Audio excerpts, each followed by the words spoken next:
Hi, welcome to my sewing studio. Today we are going to talk about brushed polyester knit fabric. Now, if you're not familiar with it, it is a fabric that has become very popular in the last few years. And if you've followed me for any length of time, you know that with my background in heirloom sewing and smocking, polyester is not something I typically sew a lot with. But I keep getting requests or inquiries on whether or not you can use brushed poly with pink holly bush patterns. And so I decided it was time to check this all out. So today we are going to talk about what brushed poly is, its advantages, its disadvantages, and then of course, can you smock with it? And also just some general tips for sewing with it. So let's dive in and get started. But first, I'm Lisa from Pink Holly Bush Designs, where we talk all things sewing and smocking. Today, we're going to talk about brushed poly. Okay, so first of all, what is it? So brushed polyester is a single knit jersey fabric with typically 4 to 10% spandex and then the rest being polyester. Now when it's manufactured, it actually has 2 yarns going into each needle. One yarn will form the ground fabric and the second yarn will form loops. Those loops are then clipped and brushed, so that's where you get this brushed aspect of it. Now, polyester, this brushed poly can be single brush poly or double brush poly, and just what that means is whether or not it's brushed on just one side or whether it's brushed on both. Typically, I'm seeing more double brushed out there, but the single is also an option. Okay, so what are its advantages? Well, the main reason that it is so loved is it is so soft. Okay, that double brushing on both sides just makes it really soft and cozy, and so that's why people love it. But it has some other great aspects to it as well. It's a pretty easy care fiber, and so you're seeing it very popular right now for children's garments. It goes in the wash machine, in the dryer, and it doesn't shrink. Okay, so for a mom, you gotta love that combination. The other aspect of it, it has good recovery and it doesn't wrinkle. So compared to some other knit fabrics that can kind of grow throughout the day as you wear them, this is not the case with the double brush poly. It's pretty stable, doesn't stretch out as you're wearing it, doesn't stretch out as you're sewing with it. It takes the dye well, so it comes in vibrant colors, and overall it is a fairly expensive fabric, especially like compared to a higher quality cotton knit, which might very well be double the price. Okay, the other thing that makes it really popular right now, especially in more adult garments, is that it has a great drape. And for a sewist, it's easier to sew though than like a rayon or a bamboo knit or an ITY, all of which are going to give you that great drape as well. So if you want that drape, this is an easier one to sew with than those other options. Also, a cotton knit often doesn't have as much drape, or I should say to maybe get the drape, you have to go thinner. The poly has the drape. Again, that gives it another advantage, one of the reasons it's become so popular. So what are its disadvantages? Well, it's not breathable. Okay, the polyester just really isn't. So it's not great for a fitted summer garment, especially if you're in a more humid climate. It also, even though you're finding it right now, you're finding a lot of children's prints It also, I've read several different places where they're mixed on whether or not you would want to use it for baby's wear, again, because of that breathability factor. So certainly, definitely would not want to use it for summer baby's wear, where you have to be concerned, can the baby regulate its temperature, okay? Because there is not that breathability. Another disadvantage, personally, I think it looks kind of inexpensive, the fabric itself. And what I'm basing that on, I really haven't seen it a whole lot in like higher end ready-to-wear lines. I'm seeing it more in inexpensive garments.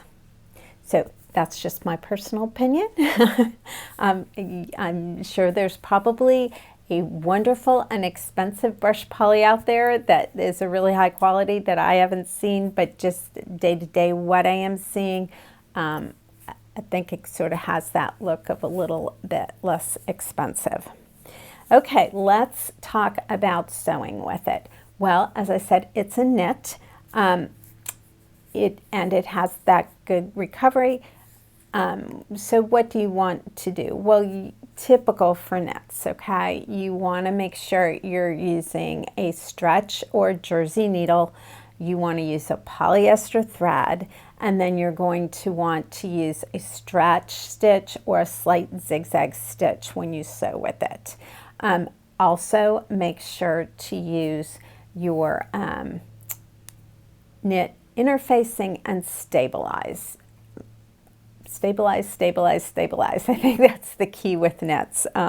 You want to make sure that those parts you don't want to stretch out are not stretching out while still allowing for the stretch where it needs the stretch. Okay. As you actually go to sew, using a walking foot or dual feet, if you have them, are certainly going to help. You might also need to ease up on your tension, especially because of that that brushed effect of it, right? You have some nap as you're feeding it through the machine. When you go to sew with the brushed poly, it can be hard, especially with a solid, to tell which is the right and wrong side. And if both sides are brushed, it definitely is hard.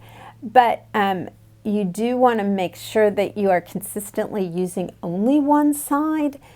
The reason for that, there usually is a color change between the two, and you will see that, you know, when you're done if you've mixed the sides together. So you label your pattern, your sides as you're working with it to make sure you're always treating the same side as the right side and the other as the wrong side. Okay, can you smock with it? Well, yes, you can. I put it through the pleater. Now, it does not go through as easily as one of my cotton knits, although there is less curl than a cotton jersey.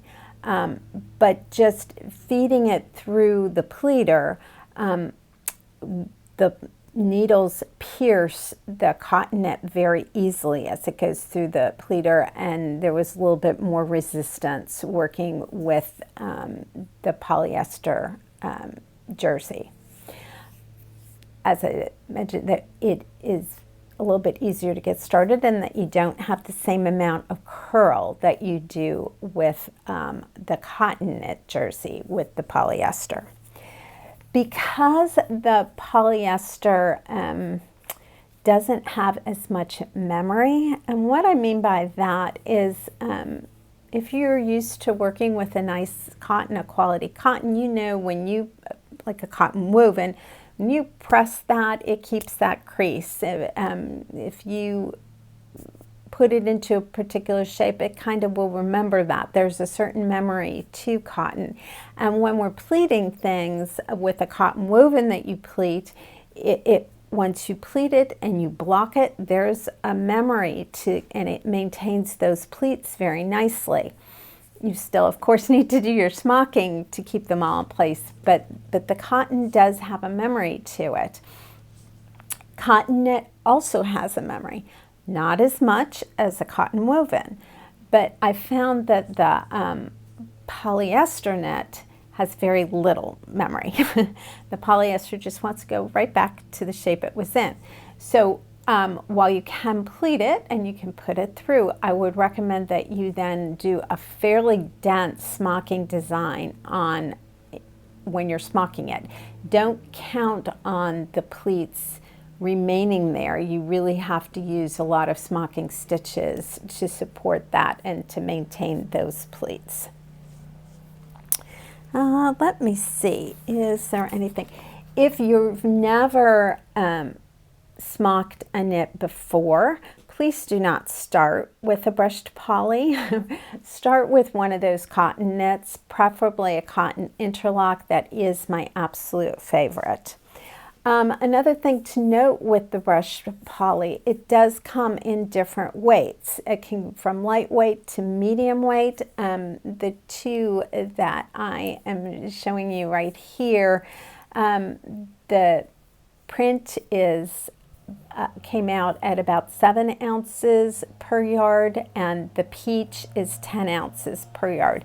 And both of those fabrics that I'm showing you right there is a whole yard of them, so you can sort of see that peach is thicker and because it is a thicker fabric than the other. So I hope this has helped if you want to give a brushed poly a try. If you do, please leave me a note in the comments and let me know how you enjoy working with it. I am going to pleat up that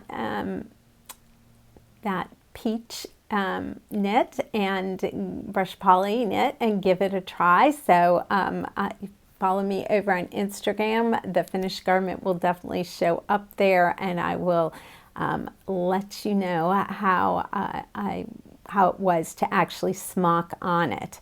I have not tried that yet. I just pleated it. So if you like this video, give me a thumbs up. I have new videos every Tuesday and Friday right now, so subscribe to make sure you don't miss any, and happy smocking.